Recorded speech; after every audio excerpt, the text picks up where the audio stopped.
been in a lot of training camp, my camp for one, and he's able to get this kind of reaction from this guy. Time for him to step up. You see him trying to knock the left hand of Ulises down, and it doesn't seem like much. Right. But that speaks to the power of Berlanga, because if he grazes you just like that on top of the head, guys don't want anymore. They think they do until they get hit.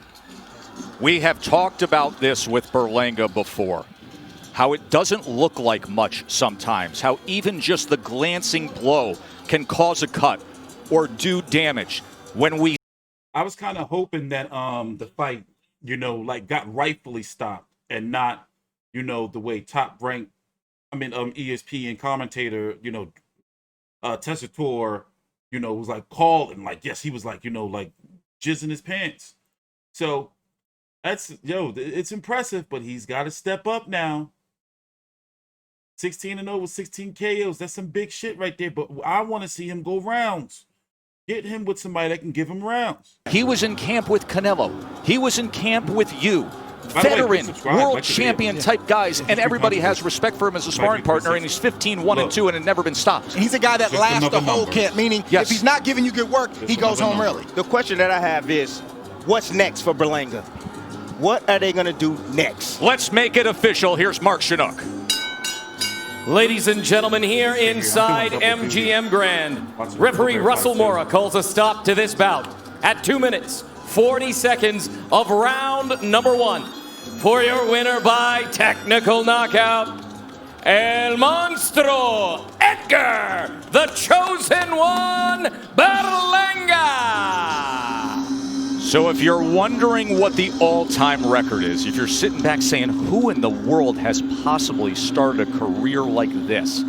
16-0 with 16 first-round knockouts. Ali Ramey went 21-0 with 20. Even though it's alleged that, he ended up killing himself, but it was a scumbag, Edwin Valero.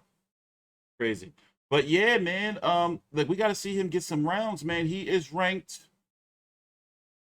He's not ranked by the WBC, surprisingly. He is ranked number 6 by the WBA. Not by the IBF. And he is number 8 by the Barbarian Game. Congratulations. Ringside. He had a rough day seeing motherfucking Pulev get his shit pushed in. He number 8 by the WBO. And I'm looking. I see these names like Jürgen Bramer, Peter Chutinoff. You got Steve Nelson. You think they're gonna match him with Steve Nelson? You think he can get Steve Nelson out of there? He's a top-ranked fighter. Billy Joe Saunders is the champion. Canelo and Callum Smith, they're facing off this Saturday. I'm covering that card. For the WBC title is on the line for that, and the WBA Super World and Ring Magazine. Caleb plans returning in January. Let's listen to his post-fight interview. Hopefully he can, in boxing, will hopefully have another star in the sport. And a lot of people are saying that he's, not getting rounds, and that is true, but I'm hearing that he's sparring a ton of rounds inside the gym, and that's important. And for a fighter's mentality, if you're able to go 12 rounds or 10 rounds in sparring, you're able to do that inside the fight. Mentally, he's focused, he's hungry, he has punching power, he has the markability to be a star, a major star in the game of boxing. And right now, he is with our award-winning boxing reporter, Bernardo Osuna. Edgar, never been stopped. He'd been in camp with Canelo, Andre Ward, got the respect of Sergey Kovalev. But you told me before this fight he's never been in with me. What was the key to breaking him down in the first round and him not even making it to 245, which is the longest you've ever fought? 15 seconds left in the round. I seen everybody talk all he sparred with this. Listen, I'm none of those fighters. I'm not Canelo. I'm not Muhammad Mugia. I'm none of those guys. And that's why I told him after the fight. I said, you in there with a real dude. And we got the work done, and we out of here now. Now, you didn't have Andre Rozier here, and that can affect the fighter. We've seen fighters come in here without their cornerman, and how were you able to overcome that and be as dominant as you were? Just stick it to the game plan. I've been on the phone consistently with Uncle Dre, with Coach, and he just told me, get the work done. I'm still here, supporting, we here, and we got the work done. Shout out to Coach K, for helping us out. I know that the plan is to get rounds in. Walk me through what an ideal 2021 is for the development of Edgar Berlanga. Rounds. How do you get those? By stepping up competition. You know, the better competition, the better oppositions we fight, you know, I believe we're going to get those rounds in. We ended 2020 with a bang. You know, that's what I wanted. And, you know, 2021 is a big year for us.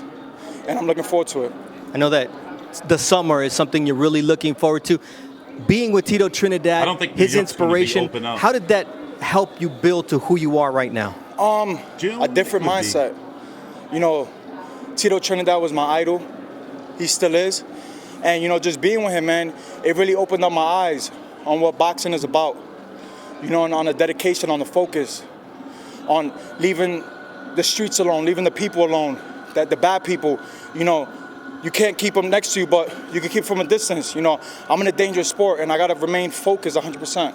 You can't teach power. You got that. We look forward to your development, Listen, Edgar. Back I'd like to give guys. a big shout out to Glenn, to Familia Motor Group, my girl, Genesis Calderon, my mom. I love you guys, man. Shout out to the Puerto Rico. Puerto Rico, te quiero mucho. Puñeta. He is a monster. Joey, send it back to you. A monster indeed. Yeah, so, you know, we need some rounds, man. We need some rounds. Like, you know, like we want to see, like us hardcores, like we want to see him. And I know this is just a thing on social media people talking about. We want to see how he, like, you know, how he do. Zach Parker, though, you think him and, wow, you got Danny Jacobs, right? But Danny Jacobs, he shit the bed, man. I wouldn't be surprised if Danny Jacobs sparks. Edgar Berlanga could spark Danny Jacobs the way he fought. And also, you know, Danny Jacobs is rumored to have did, you know, that with the shit with Andre Rozier. You know, so it's like, you know, I don't know. But yeah, let's see what he does next, though. I wouldn't be shocked if it's Steve Nelson. You know, when it's time for him to start, maybe. Is it time for Edgar Berlanga to headline his own card? I think so. Co-feature-ish? I think so. Headline his own card.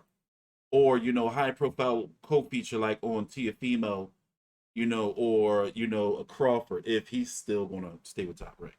All right, on to the next one, or back to the Colbert fight on TstreeT Controversy with FightView3CT.com. Please subscribe. Looking forward to the next one, Nakatani